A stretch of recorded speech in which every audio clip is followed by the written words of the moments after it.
Costa Rica के ओसा peninsula के रेन फॉरेस्ट में हूँ। मैं जानता हूँ कि यह इलाका पैसिफिक से घिरा है।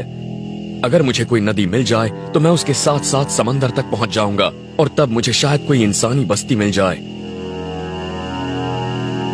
जमीन पर मौजूद पेड़ और झाड़ियां ज्यादा घने होते जा रही हैं और उनके बीच से गुजरना मुश्किल हो रहा है। ये झाड़ियां बहुत घनी हैं और अब ये दूसरे जंगल के ठीक बीचों बीच हैं।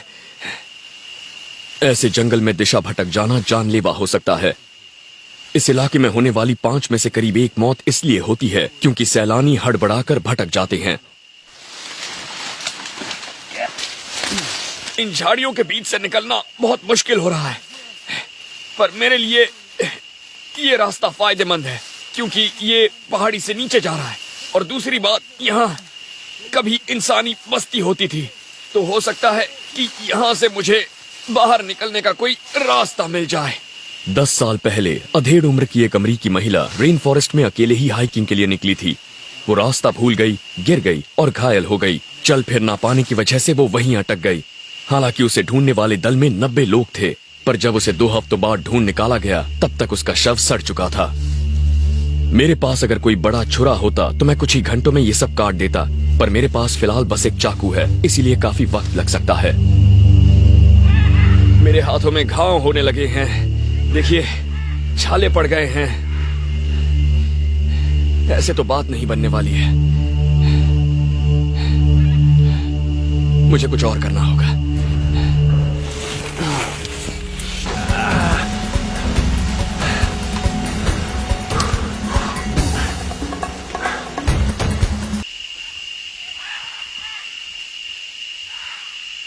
मैं खाने की कोई चीज ढूंढने के लिए नदी से दूर आ गया हूँ।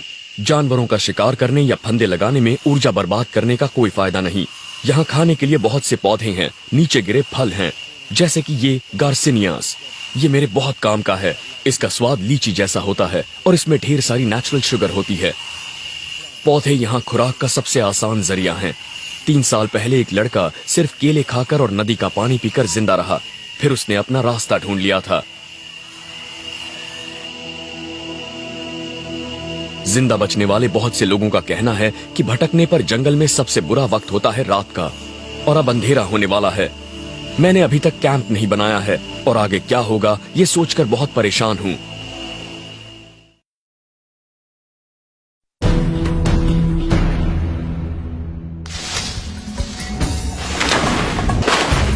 मैं कोस्टा रिका के रेन फॉरेस्ट में हूं और मुझे बाहर निकलने का रास्ता ढूंढना है। डिसेंट्री डायरिया का एक बिगड़ा हुआ रूप है। शायद मैं इसका शिकार नहीं हुआ हूँ। शायद मेरे पेट में कोई वायरस चला गया है। हो सकता है मैंने गलती से किसी बैक्टीरिया या जानवर के मल को छू लिया हो। मुझे यकीन है कि मैंने कल जो पानी पिया था वो साफ था, लेकिन इसने मुझे याद दिलाया कि मुझे और ज्यादा सावधान होना चाहिए। पानी में बहुत से वायरस और माइक्रोब्स होते हैं, इसीलिए हाइकिंग पर जाने के दौरान हमेशा पानी साफ करने वाली गोलियां ले जाइए। पर कभी कभी किस्मत आपका साथ नहीं देती।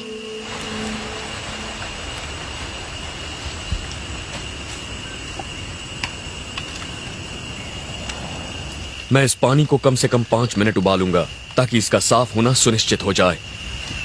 डायरिया के दौरान शरीर से पानी और सॉल्ट निकल जाते हैं और अब मेरे सामने हीट स्ट्रोक का भी खतरा है। अगर ये चीजें साथ में हुई तो जानलेवा हो सकती हैं। हीट स्ट्रोक के लिए जरूरी नहीं कि आपको भटके हुए कई दिन हो गए हों। हर साल हाइकर कम पानी पीने की वजह से भी मारे जाते हैं।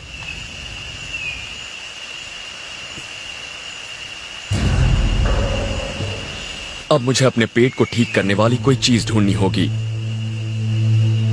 जंगल आपको बीमार बना सकता है, पर इसका इलाज भी बता सकता है, बशर्ते आपको उसकी पहचान हो। जंगल में मिल्क ट्री नाम का एक पेड़ होता है। इसका सत खराब पेट के लिए वाकई अच्छा होता है। इसकी अलग ही पहचान में आने वाली नुकीली कोंपलें होती हैं और इसमें दूध जैसा सफेद रस होता है। मैंने कैंप से करीब 800 मीटर ऊपर ऐसा एक पेड़ देखा था। बस अब मुझे वहां पहुंचकर उसे ढूंढना होगा।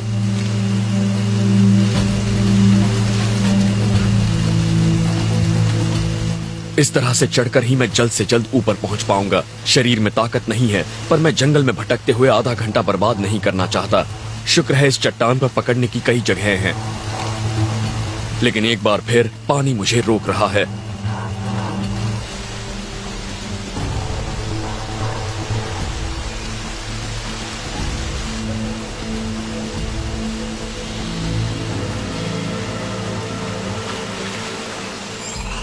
अब मुझे वो पेड़ ढूंढना है।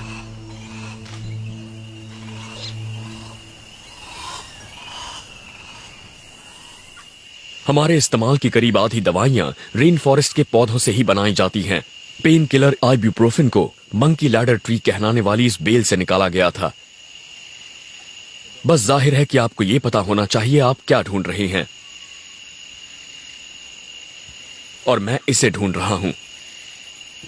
ये एक छोटा सा मिल्क ट्री लग रहा है और इसे कुदरती मिल्क ऑफ मैग्नीशिया कह सकते हैं। ये पेट के लिए वाकई अच्छा होता है और इससे मुझे थोड़ी ताकत मिलेगी। इसकी पहचान आप इस खास तरह की पत्तियों से कर सकते हैं। ये देखिए, इसकी कोंपलें भी ऐसी नुकीली होती हैं और जब आप इसे तोड़ेंगे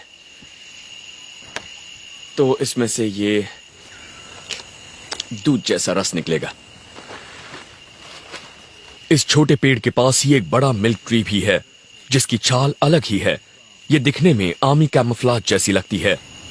आमतौर पर आपको ऐसे दुधिया रस वाले पौधों को खाने से बचना चाहिए। ये इसके जहरीले होने की निशानी है, पर मैं जानता हूं कि ये पेड़ जहरीला नहीं है। ये एक तरह का लेटेक्स है और यह आपके पेट को ठीक करता है। कमाल है, इसका स्वाद बहुत ही क्रीमी है। मेरी हालत जल्दी से ठीक होनी चाहिए, वरना आगे जो चुनौतियां आएंगी उनका सामना करना मेरे लिए मुश्किल साबित होगा।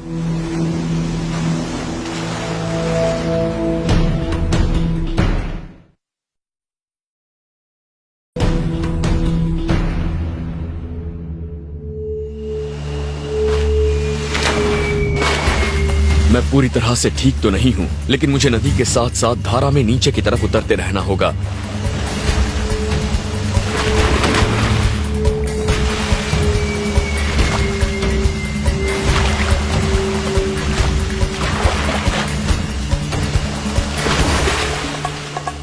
मैं नहीं जानता मैंने कितनी दूरी तय की है, पर लगता है कि मैं आगे बढ़ रहा हूं। लेकिन इससे थकावट भी हो रही है और दूरियां तय करने में काफी लंबा वक्त भी लग रहा है। पेट खराब होने से मुझे कमजोरी महसूस हो रही है और मैंने पिछले 2 दिन से ठीक से कुछ खाया भी नहीं है। मैं जानता हूं कि जंगल में अंधेरा बहुत जल्दी छा जाता है, इसीलिए मुझे कैंप और खाना ढूंढना होगा। मैं ये भी जानता हूं कि आज मैंने ज्यादा फासला तय नहीं किया, इसीलिए मुझे जंगल में एक और रात बितानी होगी।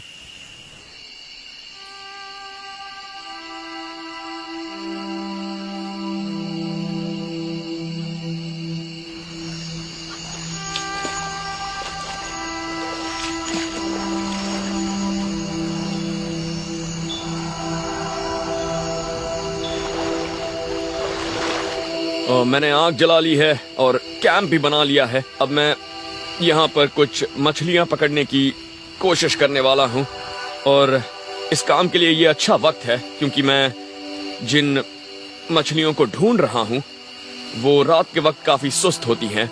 रोशनी के लिए मैंने बस एक लकड़ी ली है, इसके इर्द गिर्द पाम फाइबर लपेटा है और इस पर थोड़ा कैम्फर रेजिन डाला है ताकि ये मशाल जल सके। ये मशाल करीब 10 से 15 मिनट तक जलेगी।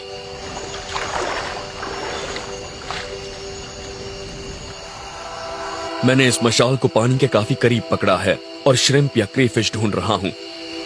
मैंने अपने चाकू को एक लकड़ी पर बेलों से बांध रखा है ताकि अगर कुछ नजर आए तो मैं उस पर वार करूं और फिर उसे पकड़ सकूं।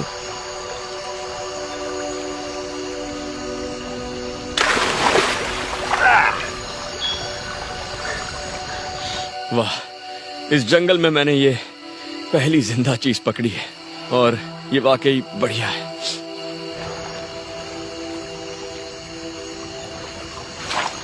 वैसे इन क्रेफिश को बिना चाकू के पकड़ना काफी आसान होता है, बस काश मुझे कोई मछली मिल जाए तो दावत पूरी हो जाएगी।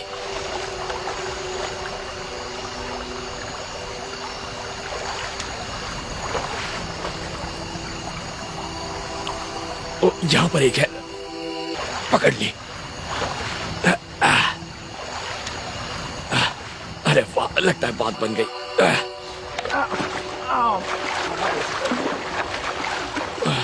मुझे यकीन नहीं हो रहा।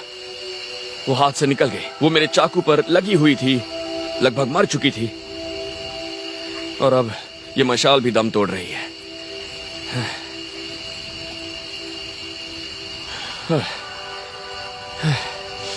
अब मेरे पास 4 क्रेफिश हैं और मेरे खाने का इंतजाम तो हो गया, पर आज दावत नहीं होगी। बस इसे आप मामूली खाना कह सकते हैं, पर मैं इन्हें मशाल बुझने से पहले पकाना चाहूंगा।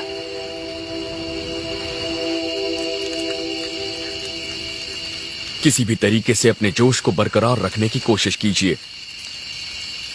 कभी कभी बस आग जलाकर कुछ अच्छा खाने से ही जोश बढ़ जाता है।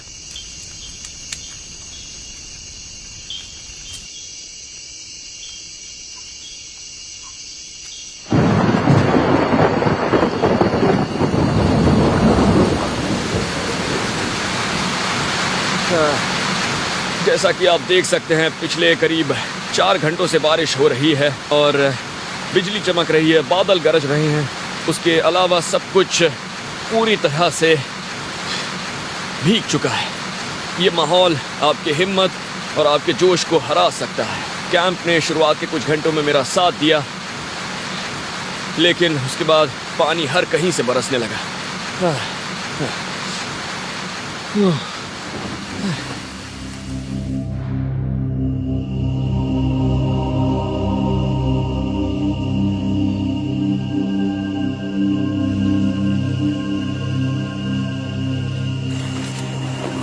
एक रात और जागने के बाद अब इस जंगल से जल्द निकलने का मेरा इरादा मजबूत हो गया है। पिछले करीब 1.5 किलोमीटर के दौरान इलाके में काफी बदलाव आया है। जमीन समतल हो गई है और नदी चौड़ी। अब मैं इसके साथ साथ चल रहा हूं और किनारे पर पानी भरा हुआ है। अब मैं एक बहुत ही अच्छी नदी के किनारे पर हूं और शायद यही मुझे इस जंगल से बाहर निकालेगी। अगर मैं धारा के नीचे की तरफ बढ़ने का रास्ता ढूंढ निकालूं तो शायद मैं किसी गांव या बस्ती या समंदर तक पहुंचूंगा, और मुझे काफी उम्मीद है कि आज रात मैं किसी गर्म और आरामदेह बिस्तर में सोऊंगा। लेकिन उससे पहले मुझे इस नदी का सफर तय करना होगा, और ऐसा करने का सबसे तेज तरीका है राफ्ट के जरिए। तो मैं ऐसा ही करूंगा। मैं एक बहुत ही आसान सा राफ्ट बनाने की कोशिश करूंगा, और उसे तैरने में मदद करेगा ये बालसा का पेड़। इससे अक्सर मॉडल्स बनाए जाते हैं क्योंकि ये बहुत हल्का और काटने में आसान होता है। इतना आसान कि मैं बस अपने चाकू और एक पत्थर से ही इसे काट सकता हूँ। लगता है ये पेड़ यहाँ मेरे लिए ही उग रहा था, और ये दिखने में बेशक भारी लगता है, पर ये इतना हल्का है कि आपको सुपरमैन जैसा लगता है। और कई दिन बाद मैं खुद को इतना ताकतवर महसूस कर रहा हूँ। मैं इसकी छाल उतार रहा हूं और इससे मैं राफ्ट को बांधूंगा। ये बहुत मजबूत और बहुत लचीली होती है।